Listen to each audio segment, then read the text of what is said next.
우리 좋아하는 분들과 인사하겠습니다. 예수님은 그리스도이십니다.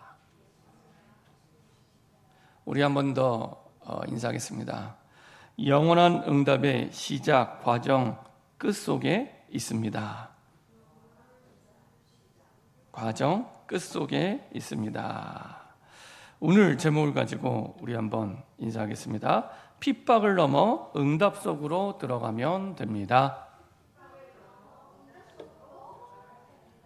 네, 지난주에 말씀드린 대로 비행기가 뜨는 거, 비행기가 날아가는 거, 배가 물 위에 뜨는 거, 이것은 갑자기 어느 날 우연히 되어진 것이 아닙니다. 누군가 그것을 생각을 했고 그 생각이 현실이 되어 실현되었기 때문에 사실은 그 많은 승객을 태우고 많은 짐을 가지고 쇳덩어리인데 그 비행기 무게만 하더라도 어마어마한데 비행기가 공중을 날아다니고요. 그리고 그 엄청난 그 무거운 쇠로 만든 배가 물 위를 뜨게 됩니다. 그렇죠? 이것은 누군가 생각을 했기 때문에 그 생각이 실현된 거죠. 마찬가지로 하나님이 우리에게 주신 언약, 진짜 이것이 살아 역사하는 하나님의 말씀이 맞다면 하나님은 그것을 반드시 실현시키고 성취하십니다. 그것이 우리의 진짜 응답입니다. 우리는 자꾸 응답이라고 하면 오해가 돼요. 내게 좋은 일이 있으면 응답이고 안 좋은 일이 있으면 응답이 아니고. 근데 성경은 그 기준이 아닙니다. 성경은 좋은 일, 안 좋은 일 그거를 구분하지 않고요. 하나님이 뭐라고 말씀하셨냐? 하나님이 뭐라고 말씀하셨냐? 그리고 그 하나님의 말씀하신 것을 어떻게 이루셨냐? 그 내용입니다. 그 내용. 오늘도 바울이 고린도에서 사역을 하고 있지만 사역을 하다가 핍박을 받는 장면인데 쭉 고린도의 흐름 속에서 사역의 흐름 속에서 바울이 사역을 하지만 바울의 사역의 응답이 아니라 그 이전에 하나님이 지금 바울에게 말씀을 주어서 그 말씀 따라 언약의 여정을 가고 있는 겁니다. 큰 그림을 보면 바울은 어떤 약속을 붙잡고 갑니까? 사도행전 9장 15절 처음 하나님이 바울을 부르셨을 때 핍박자였던 바울을 전도자로 바꾸시고 부르셨을 때 아나니아에게 바울에 대한 하나님의 계획 말씀하십니다. 이방인과 임금들을 위하여 부른 택한 나의 그릇이다. 이렇게 말씀하십니다. 이방인과 임금들을 위하여 부른 택한 나의 그릇. 그렇죠? 그 언약의 여정을 따라 지금 바울이 가고 있습니다. 그래서 바울의 응답은 이방인을 살리는 그 응답, 그리고 왕들을 살리고 그들에게 답을 주는 그 응답, 그걸 통해서 근본 진짜 응답은 살아 역사하시는 하나님의 말씀이 성취되는 겁니다. 그래야 저와 여러분들의 인생이 하루하루 현실에 매이지 않고 상황에 매이지 않고 문제에 매이지 않고 핍박에 매이지 않고 흔들리지 않는 언약의 여정을 가게 됩니다. 그래서 항상 기준은 살아 역사하시는 하나님의 말씀에 있습니다. 그것이 기준이고 그것이 우리의 응답입니다. 이 응답을 우리에게 주시는 이유, 이 시대를 살릴 영적 파수꾼으로 저와 여러분들을 부르셨습니다. 아니 목사님 저는 부족하고 연약하고 아무 할 줄도 모르고 세계복음화 해야 된다는데 영어도 할 줄 모르고 중국어도 할 줄 모르고 아무 상관없습니다. 아무 상관없습니다. 영적 파수꾼, 영어의 파수꾼, 중국어의 파수꾼이 아니라 영적 파수꾼입니다. 하나님이 주신 복음을 가지고 우리를 부르셨다면 영적 파수꾼이 맞습니다. 영적 파수꾼이 가져야 될 가장 중요한 자세, 내가 무엇을 의지하고 있는가? 내가 사람을 의지하는지, 환경을 의지하는지, 사람의 말을 의지하는지, 진짜 복음을 의지하는지, 여호와를 의지하는지, 내가 의지하는 망대가 무엇인지, 그렇죠? 그래서 빨리 그 망대를 점검하고 바꾸시면 됩니다. 내가 이제부터 오직 여호와만 의지하겠다. 내가 이제부터 오직 보좌의 능력만 의지하겠다. 그때 하나님의 나라가 임하게 됩니다. 그렇죠? 바꾸시면 됩니다. 망대가 내 인생에 세워졌다는 거 어떻게 확인할 수 있습니까? 내가 기도가 행복한 거예요. 기도가 그 어떤 시간보다 기도가 최고로 행복하면 여호와를 의지하는 망대가 만들어진 게 맞습니다. 혼자 있는 그 시간에 기도하는 게 너무 좋은 거예요. 너무 행복하고 그 시간에 내가 모든 힘을 얻고 모든 답을 얻고 기도하는 그 시간에 그 사람은 망대가 만들어진 겁니다. 그때 어떤 역사가 일어납니까? 오래된 내 뼈에 새겨진 내 인생을 실패시키는 연약한 부분들 치유되기 시작합니다. 복음의 언약이 뿌리 내렸기 때문에 열매 맺기 시작합니다. 내 체질이 바뀌기 시작하고요, 내 운명이 바뀌는 겁니다. 이렇게 하나님이 인생을 개혁시키십니다. 그렇죠? 이 축복 속에 하나님이 우리를 부르셨고 인도하셨습니다. 그래서 영원한 응답의 시작, 오직 그리스도에서 시작이 됩니다. 아무도 도와주지 않아도 내가 오직 그리스도에서 시작을 하고 이것이 내 인생의 답이고 결론이다. 그러면 그걸로 끝입니다. 오직 그리스도가 내 인생의 답이다. 아무도 도와주지 않아도 돼요.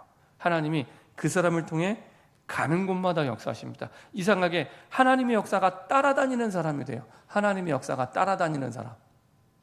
그게 요셉이었습니다. 그게 모세였습니다. 그게 다윗이었습니다. 하나님, 그 시대의 사람이 얼마나 많아요. 근데 하나님의 역사가 노예로 가도 따라가고 감옥에 가도 따라가고 총리가 돼도 따라가고 하나님의 역사가 따라다니는 사람이 돼요. 따라다니는 사람. 이유는 하나입니다. 하나님이 요셉과 언약하셨기 때문에. 당연하겠죠. 예를 들면은 우리 집을 내가 계약을 했어요. 계약자의 집이 되는 거잖아요. 계약자의 응답이 되는 거잖아요. 그렇죠? 내가 계약했으니까 내 응답이 되는 거죠. 그렇죠? 이게 응답의 원리입니다. 하나님의 역사가 따라다니는 사람의 원리. 내가 하나님과 계약했기 때문에, 내가 하나님과 약속했기 때문에 따라다니는 거예요. 그렇죠? 이게 응답의 비밀입니다. 그것도 그 언약의 핵심이 되는 오직 그리스도를 내가 붙잡고 간다. 하나님이 당연히 역사하시고 응답이 따라올 수밖에 없습니다. 아무도 도와주지 않아도 모든 사람을 살리는. 그래서 사도행전 17장 1절, 2절, 3절 회당에 들어가서 바울이 규례대로 다른 말하지 않고 왜 꼭 예수를 믿어야 되는가?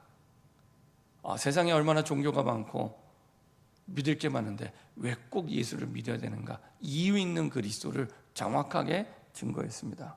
하나님의 말씀을 가지고. 그때 따라오는 응답이 유일성의 응답입니다. 절대 불가능을 절대 가능으로 바꾸는 응답. 아무것도 없는데 모든 것을 누리는 응답. 그렇죠? 사도행전 18장 4절.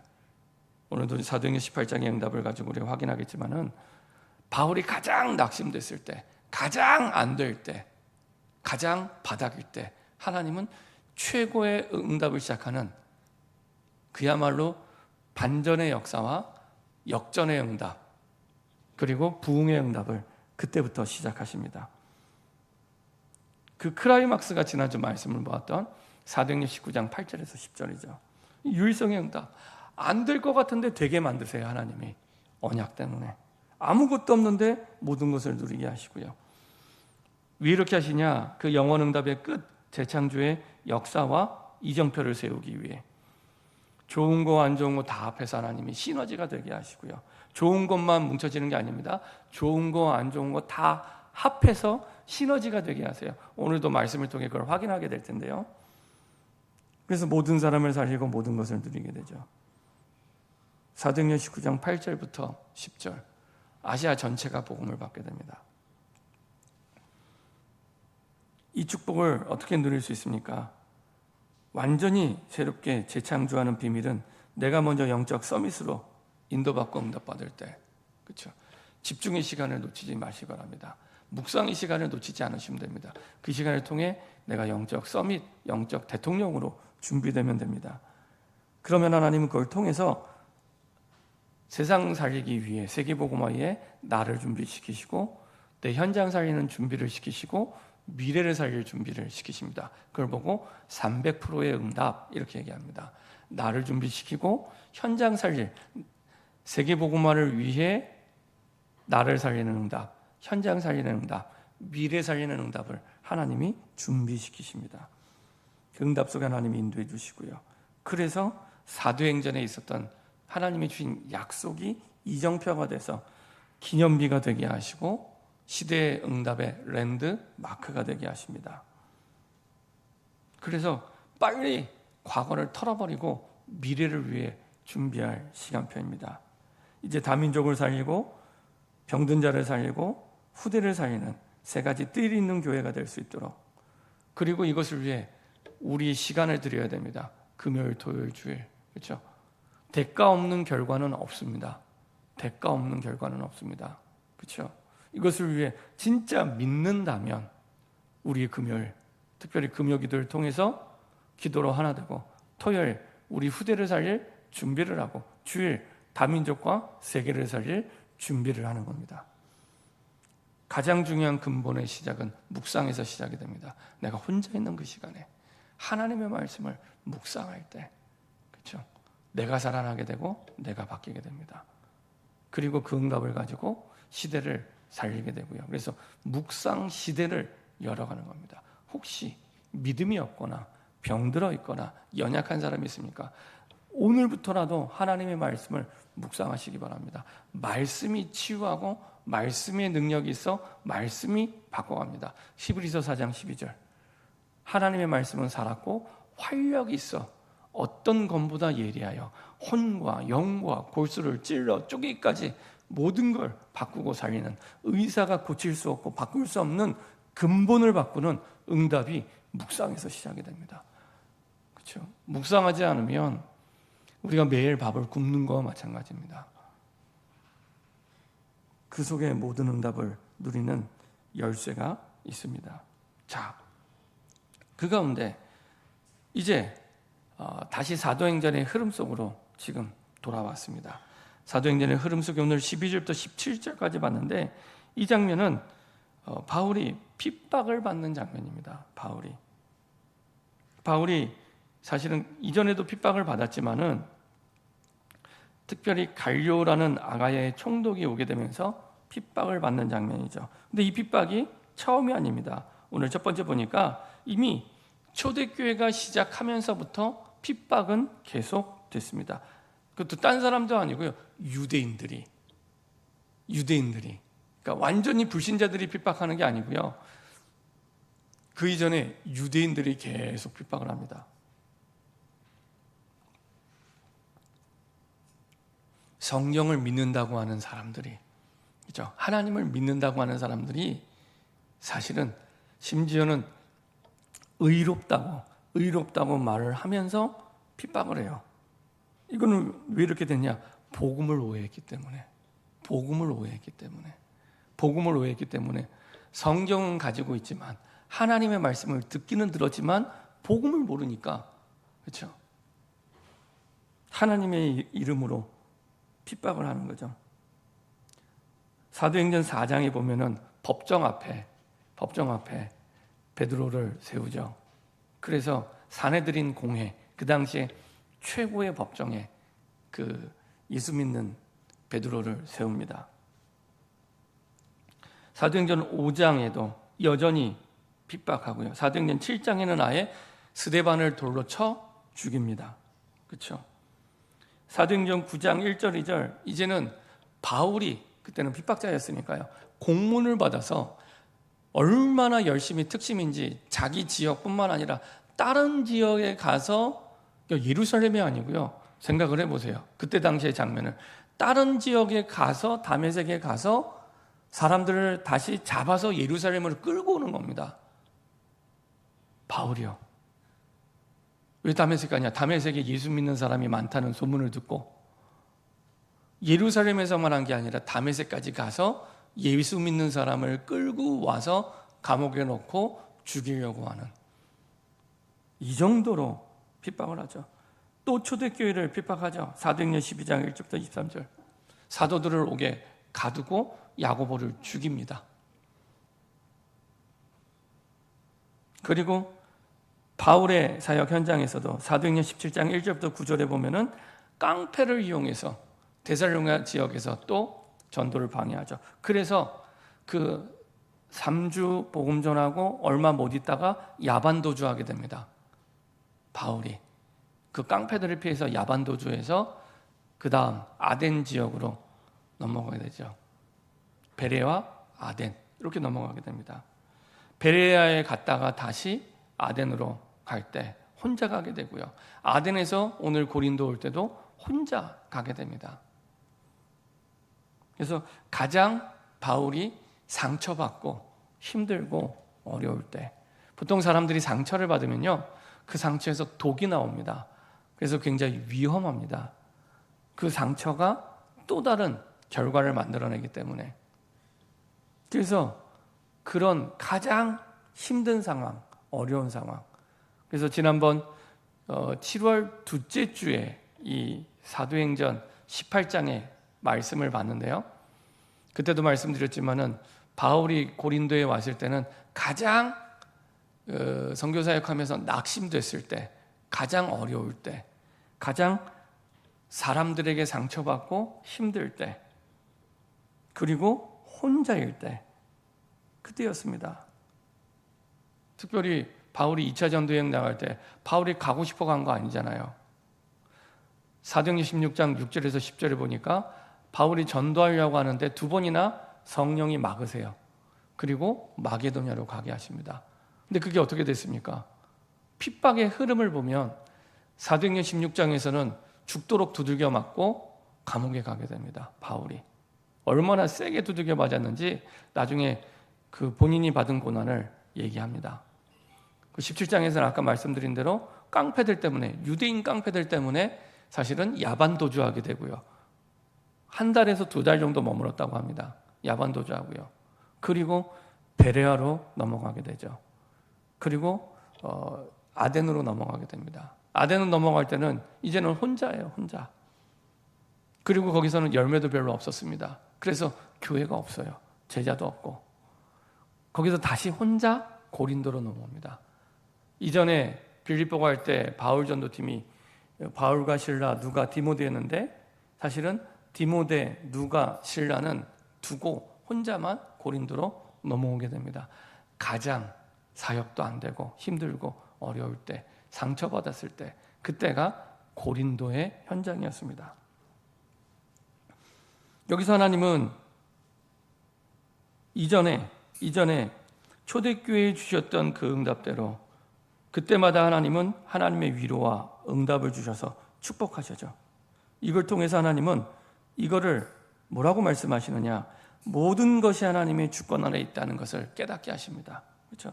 일은 사람이 하지만 그것을 이루게 하시는 분은 하나님이시구나. 그래서 그때마다 하나님은 위로와 응답을 주십니다. 마가복음 10장 29절부터 30절 한번 보도록 하겠습니다. 이미 예수님이 말씀하셨죠. 마가복음 10장 29절 30절 한번 보도록 하겠습니다. 영적 파수꾼으로 그리고 제자로 부른 저와 여러분들에게 반드시 답으로 갖고 있어야 될 성경 구절입니다. 답으로 갖고 있어야 될 하나님의 말씀입니다. 꼭 기억하시기 바랍니다. 예수님의 말씀이죠. 마가복음 10장 29절 30절. 천천히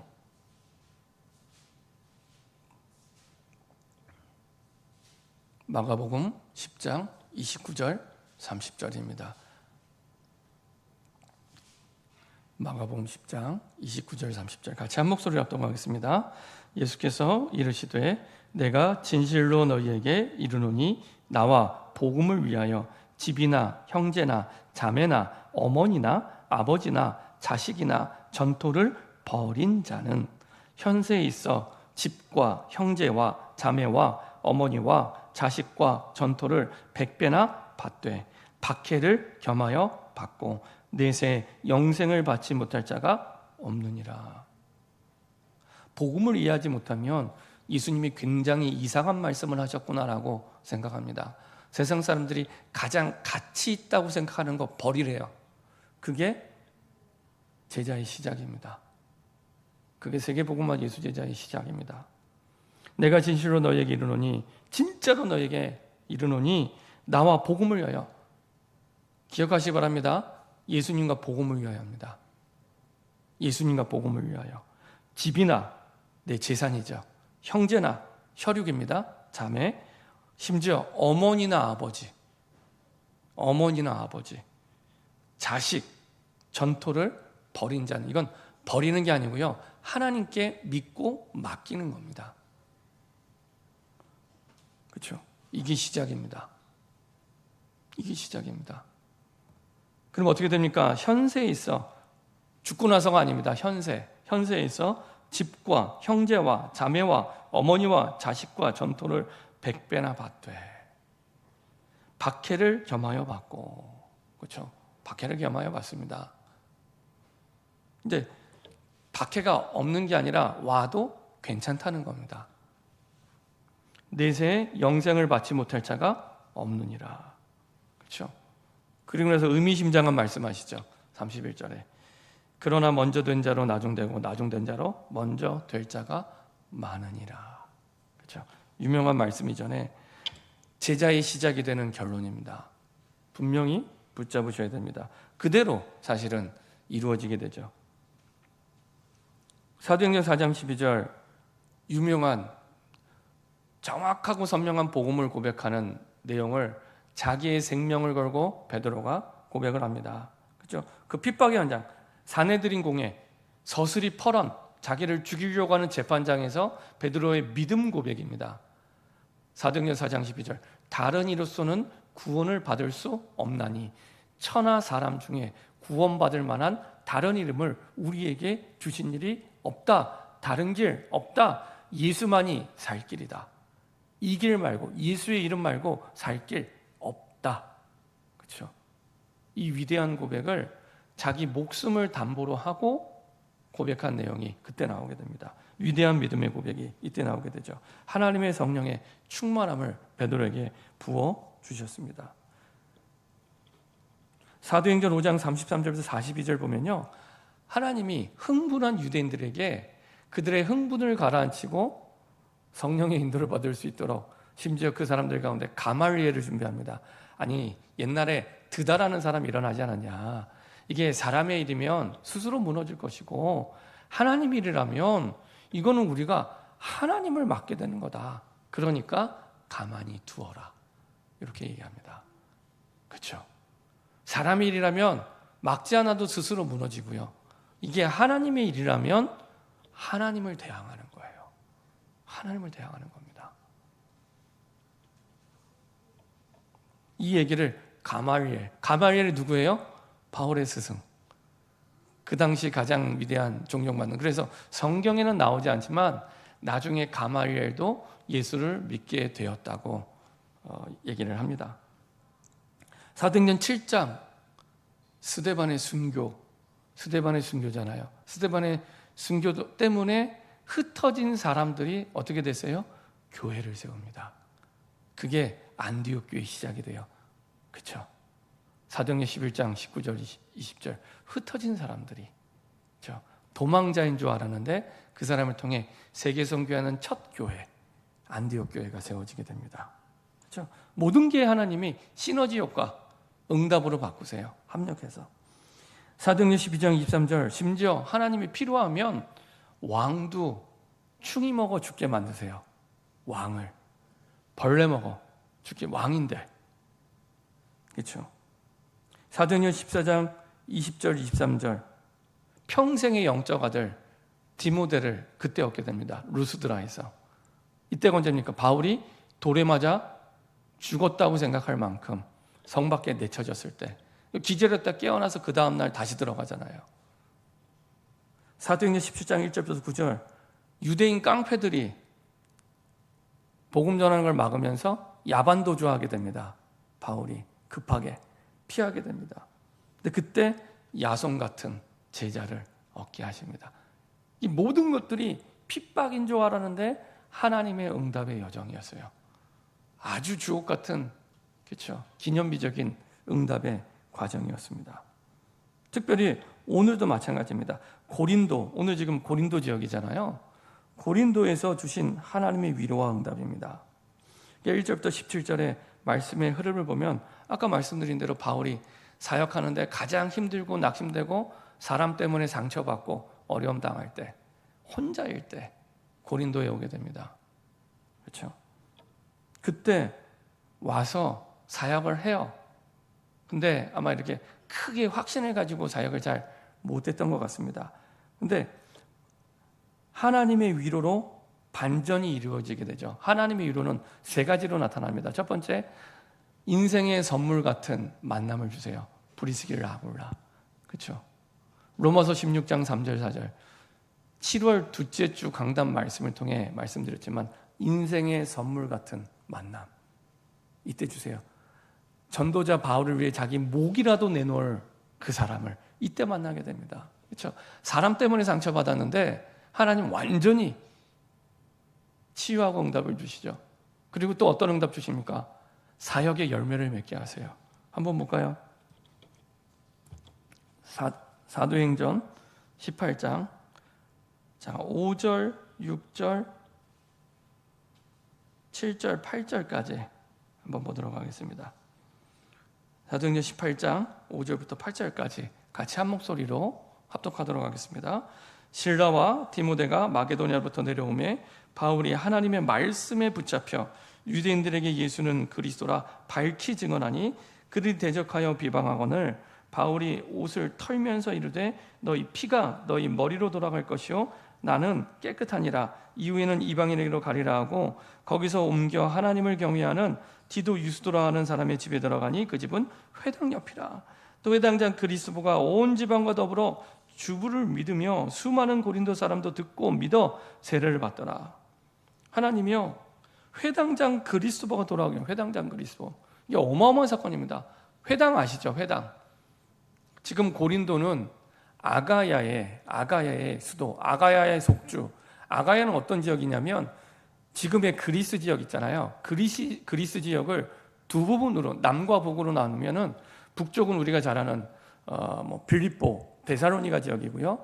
남쪽이 지금 이 고린도, 에베소 지역입니다. 그 남쪽 아가야 지역의 그 속주의 수도가 고린도예요. 그 당시 가장 큰 상업 도시였고 그 다음에 사실은 속주였고 그러니까 수도였죠. 아가야의 수도였죠. 하지만 가장 타락한 도시. 그래서 바울이 영적으로 많이 힘들었던 그런 도시. 여기서 회당이 있는데 그 회당의 장이 예수 믿고 돌아온 거예요. 우리말로 하면은 전쟁에서 적의 장수가 투항하고 돌아온 거예요. 회당 장이. 혼자만 돌아간 게 아니라 온 지방과 더불어 주를 믿으며 세례를 받았대요. 완전히 예수 믿는 거죠. 유대인 가운데 회당 장이 예수 믿고 돌아온 거예요. 이런 일이 가족들과 다 같이. 거기서 끝난 게 아니라 이 사람이 그 지역에 아주 영향력 있는 사람이었는 것 같습니다. 그리고 수많은 고린도 사람은 완전 불신자들. 고린도 지역에 완전 불신자들이 이 복음 듣고 믿어 세례를 받더라. 그렇죠? 예수님의 죽으심과 부활을 믿는 그 믿음 속으로, 진짜 예수님을 그리스도로 믿는 믿음 속으로 들어오게 되는 부흥의 열매를 맺게 하십니다. 그렇죠? 이렇게 하나님이 바울을 위로하세요. 그리고 더 중요한 위로, 이런 열매를 맺을 수밖에 없는 하나님이 주시는 언약의 확신, 말씀의 확신 주십니다. 자, 5절 한번 볼까요? 5절, 6절 다시 한번 보도록 하겠습니다. 시작. 실라와 디모데가 마게도냐 내려오매 바울이 하나님의 말씀에 붙잡혀 유대인들에게 예수는 그리스도라 밝히 증언하니 그들이 대적하여 비방하거늘 바울이 옷을 털고 너희 피가 너희 머리로 돌아갈 것이요 나는 깨끗하니라. 이외 이방을 가리라. 이전에도 복음을 전했는데 실라와 디모데가 내려오면서부터 확신을 갖게 됩니다. 근데 실라와 디모데가 어떤 내용을 가지고 왔냐? 이 빌립보 지역과 데살로니가 지역에 있었던 응답에 대한 결과들을 얘기해 준 거예요.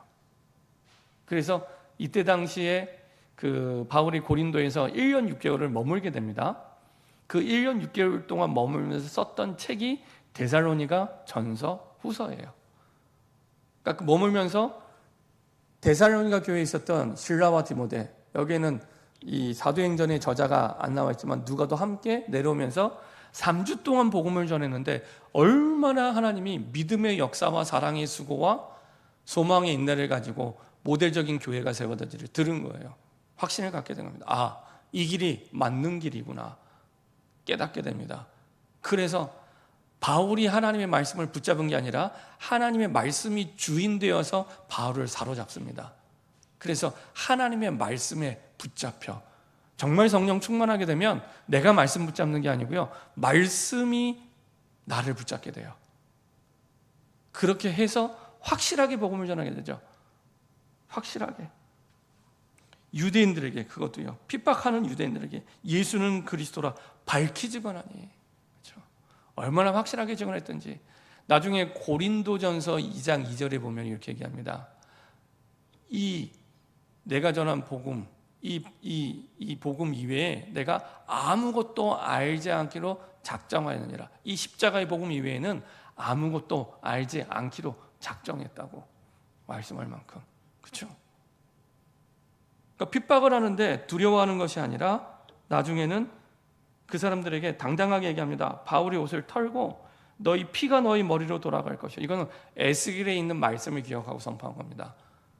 에스겔 3장에 보면은 그 시대를 파수하는 파수꾼에게 하나님은 파수꾼으로 세우는 영광을 주셨지만 그 시대의 사람들이 안도하면 그 피값을 파수꾼으로 세운 너에게 묻겠다, 이렇게 말씀하신 겁니다. 예를 들면은 여러분들 집에 옆집, 앞집, 뒷집 있죠.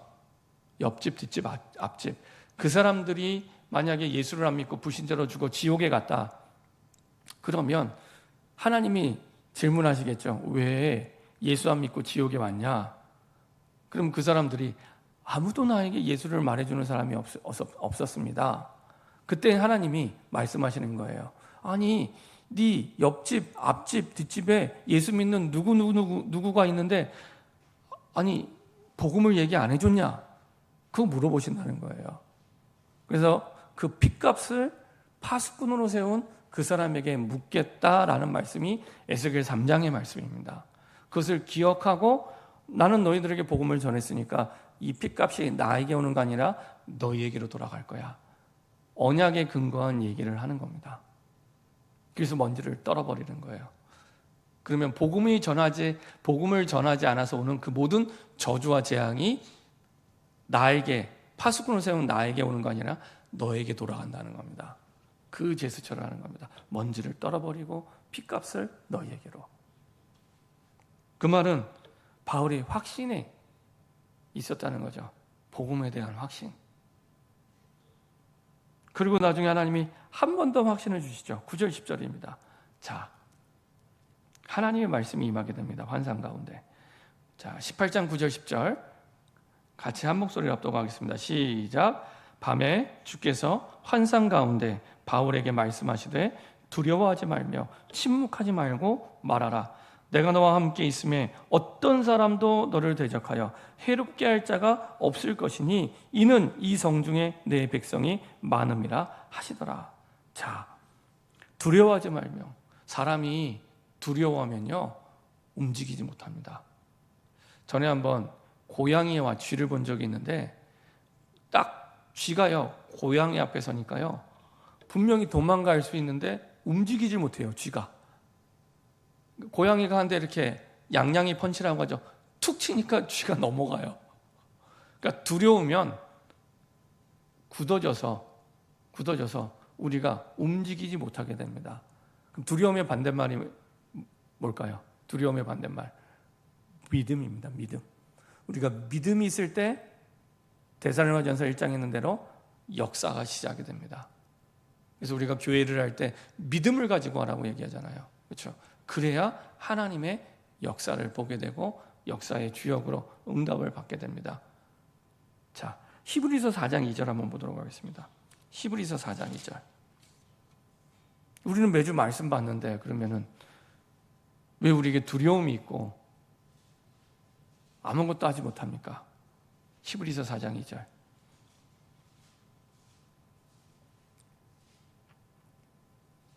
같이 한 목소리로 합독하겠습니다. 그들과 같이 우리도 복음 전함을 받은 자이나 들은 바 그 말씀이 그들에게 유익하지 못한 것은 듣는 자가 믿음과 결부시키지 아니함이라. 전하는 자가 아닙니다. 전하는 자가 아닙니다. 듣는 자가 뭐와 결부시키지 못했다고요? 믿음과 결부시키지 아니함이라. 저는 이렇게 전도 캠프 하면서 10년 전 메시지, 20년 전 메시지 말씀을 들으면서 내가 그때 들었는데 왜 나에게 하나님의 역사가 안 일어났을까? 하나님의 응답을 왜 체험하지 못했을까? 돌아보면 이거였구나. 내가 듣기는 들었는데 믿음과 결부시키지 않는, 그러니까 다 귀뚱으로 들었지 내가 안 믿은 거예요. 안 믿은 거예요. 많은 말씀을 받았는데 내가 안 믿은 거예요. 너무나 많은 말씀을 그냥 지나치고 있습니다. 믿음과 결부시키지 못했기 때문에. 두려움이 오면 두려워해야 되고, 어려우면 어려움 당해야 되고, 믿음의 역사가 일어나지 않는 이유, 그렇죠? 믿음과, 듣는 자가 믿음과 결부시키지 않았기 때문에. 그래서 많은 말씀을 듣고도 우리가 하나님의 역사를 못 보게 됩니다. 두려워하지 말며 침묵하지 말고 말하라. 아니, 언제는 하나님이 데리고 갔잖아요. 앞에 지역에서는요, 하나님이 다 핍박이 오면 피하게 하셨어요, 바울을. 근데 여기서는 그렇게 안 하세요. 피하라고 말씀만 하시고 당당히 말해. 그리고 복음을 선포해. 침묵하지 말고 말해. 왜? 이성 중에 구원받을 백성이 아직 남아있기 때문에. 아직 남아있기 때문에. 너를 통해 구원받을 백성이 남아있기 때문에. 그게 기준이에요. 그게 기준이에요. 내가 너와 함께 있음에, 그렇죠? 구약과 신약에서 최고의 힘이 되는 능력의 말씀이죠. 내가 너와 함께 있음에.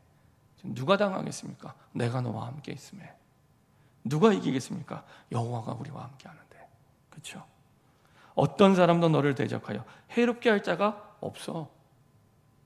그러니까 해롭게 할 일이 없다는 게 아닙니다. 그럴 일이 있어도 해롭게 할 자가 없어. 그것 때문에 해롭게 되지 않아.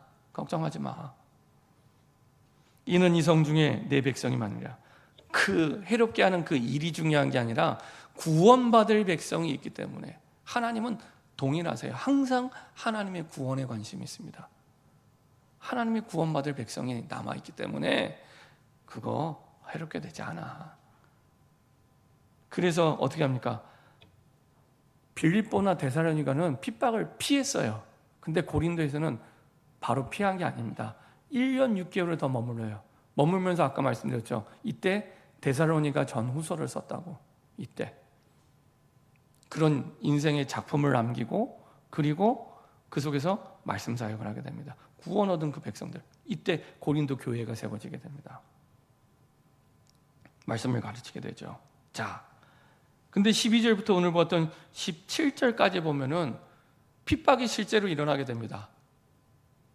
그래서 어떻게 됩니까? 갈리오가 아가야 총독되었을 때 유대인이 일제히 일어나 바울을 대적하여 법정으로 내는, 바울을 끌고 간 거예요. 대적해서. 근데 그 시간표가 언제예요? 갈리오가 아가야 총독되었을 때. 아가야는 아까 말씀드린 그리스 남부 지역. 그 당시에 로마 황제의 직속 지역이었습니다.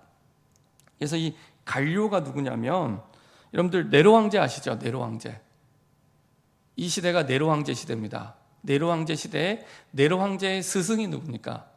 네로 황제를 가르쳤던 선생님이 세네카예요. 세네카인데 그 세네카의 동생, 스승의 동생이 갈리오예요. 근데 왜 유대인이 이때 일어났을까요? 이 로마 황제의 직할시기 때문에 총독이 바뀌었잖아요. 바뀌니까 이제 그 바뀐 총독에게 가서 이거를 건수 잡아서 이제는 바울을 감옥에 넣어야겠다.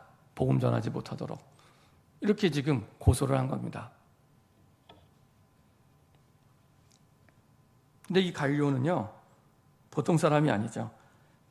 옛날 책들을 보면은 갈리오는 굉장히 합리적이고 공정하고 성격이 좋은 사람이었다고 얘기합니다. 그래서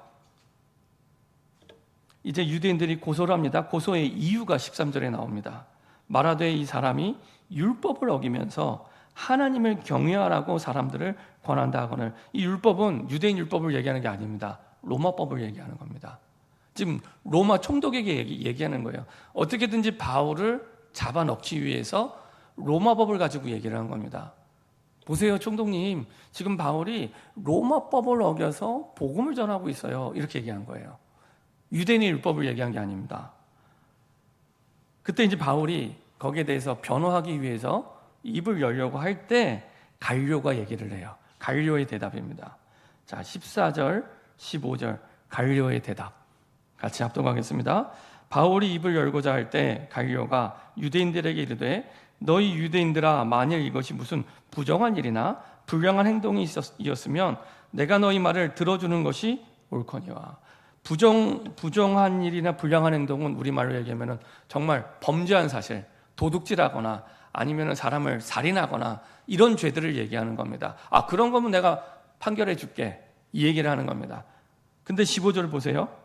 같이 한번 읽겠습니다. 만일 문제가 언어와 명칭과 너희 법에 관한 것이면 너희가 스스로 처리하라. 나는 이러한 일에 재판장 되기를 원하지 아니하노라 하고, 뭐라고 하니까 문제가 언어와 명칭 너희 법. 이거는 갈료가 지금 유대인들이 근본적으로 문제 삼고 있는 걸 알고 얘기하는 겁니다. 아니, 예수가 그리스도라고 얘기했다면서 너희가 말하는 메시아가 예수가 아니라고 너희는 생각하는데 이 사람들은 예수가 그리스도라는 그 언어, 그 명칭, 그거 얘기하는 겁니다. 그리고 너희 법, 이게 이제 유대인들의 율법. 옛날에 예수님을 고소했던 것도, 그 다음에 이제 바울을 고소하는 것도 똑같아요. 신성모독죄. 왜 예수 네가 하나님이라고 얘기하냐? 그것 때문에 십자가에 달리신 겁니다. 그 신성모독죄. 아니, 왜 메시아가 아직 오지 않았는데 왜 예수님을 그리스도라고 얘기하냐? 신성모독죄를 얘기하는 겁니다. 유대인의 율법에 예수라는 사람이 하나님이라고 얘기하니까, 그거를 믿으니까 그 유대인의 율법을 얘기하는 겁니다. 그 법에 관한 그거는 나랑 상관없어. 너희가 스스로 처리해. 나는 이러한 일에 재판장 되기를 원하지 않아 하고 그들을 법정에서 쫓아버립니다. 그렇죠? 근데 이게 그냥 이루어진 사실이 아니죠. 현실은 지금 하나님이 갈료를 통해서 사실은 유대인의 고소를 사실은 안 하고, 판정을 안 하고 바울을 내보낸 거예요. 풀어준 거예요. 근데 이게 현실은 그렇게 나타났지만 그냥 이루어진 게 아니라 이전에 하나님의 약속이 성취된 겁니다. 18장 10절. 내가 너와 함께 있음에 어떤 사람도 너를 대적하여 해롭게 할 자가 없을 것이니. 이 말씀을 성취합니다. 누굴 통해서요? 갈료를 통해서. 갈료가 예수 믿는지 안 믿는지 모르겠습니다. 성경에는 안 나타나 있으니까. 갈료를 통해서 하나님이 그 말씀을 성취하세요. 그렇죠? 근데 놀라운 사실, 역사적으로 보면요, 갈료는 몸이 되게 약한 사람이었대요. 그래서 이 아가야의 총독 생활을 1년밖에 못해요. 1년. 근데 놀랍죠. 그 1년 하러 왔다가 이집트에 몸이 안 좋아서 요양하러 갔는데 그 1년 와 있는 그 사이에 바울의 재판에 대해서 갈료가 판정을 내리고 요양하러 갑니다. 이게 하나님의 섭리입니다. 이게 하나님의 성취입니다. 갈료 총독이 박해받는 바울을 보호하죠. 결론입니다. 그래서 우리의 참된 응답은 말씀 성취에 있습니다. 드러나는 현상, 사건, 문제가 아니고요, 말씀 성취에 있습니다. 말씀 성취가 응답 중의 응답. 그래서 살아 역사하시는 말씀을 붙잡는 게 가장 중요한 응답입니다. 살아 역사하시는 말씀, 그걸 통해서 이루시는 세계복음화, 구원의 역사, 이게 우리의 응답입니다. 이게 우리의 응답의 기준이 되어야 됩니다. 그래야 우리의 믿음이 흔들리지 않습니다. 하나님의 말씀 살아서 역사하시고요, 그 속에 하나님이 주신 기도 제목 성취되기 시작하고요, 그 속에서 하나님의 구원의 역사, 전도와 선교가 보이는 하나님의 역사가 일어나게 됩니다. 그래서 이 축복 누릴 수 있도록 하나님, 내가 뭘 하면 되겠습니까? 하나님과 24시간 동행하는 제자의 삶이 될 수 있도록 이제 집중해라. 드러나는 현상, 상황에 매몰되지 말고, 문제에 매몰되지 말고 하나님을 향하여 집중할 수 있도록, 살아 역사하시는 말씀을 붙잡을 수 있도록, 살아 역사하시는 그 응답을 누릴 수 있도록, 아침 시간은 하루를 살리는 힘을 얻고, 점심 시간은 매시 모든 것을 기도와 연결하고 언약을 확인하고, 저녁 시간에는 치유와 회복의 시간이 될 수 있도록 하나님의 말씀을 편집하고 묵상하는 시간. 그래서 우리의 삶이 나와 현장과 미래를 살리는 300% 준비가 되는 응답이 되어질 수 있도록, 이렇게 인도받는 저와 여러분들이 될 때 핍박을 넘어 하나님이 원하시는 말씀이 살아 역사하시는 그 응답 속으로 들어가게 됩니다. 그 증인으로서는 저와 여러분 되기를 소원합니다. 합심해서